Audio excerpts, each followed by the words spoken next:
দেশটাকে আমরা বাস করেছি। আমরা এই ভারতকে আমরা জানতে পারছি কেন কেন আমরা কি অপরাধ করেছি আমাদেরকে ভাসিয়ে দেওয়া হলো।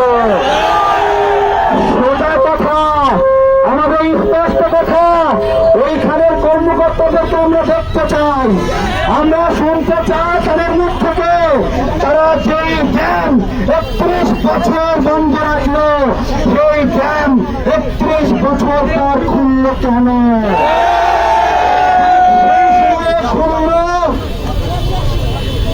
আমাদের এখানে যে প্রতিনিধি টিমগুলো আছে তাদের মধ্যে বাংলাদেশের সাধারণ জনগণের একটা টিম আছে এবং তার সঙ্গে সঙ্গে আমরা আছি একটু দেখি জাস্টিস এবং এখানে প্রতিনিধি আছে গণ অধিকার পরিষদ, এছাড়া আরো রাজনৈতিক পরিচয় ছাড়াও অনেক সাধারণ নাগরিক রয়েছে। আমাদের কাছে ইনফরমেশন আছে দুষ্কৃতিকারীরা ভারতীয় দূতাবাসে হামলা করে আমাদের নামে কলঙ্ক ছড়াতে চায়। আমরা কি সেটা হতে দিব?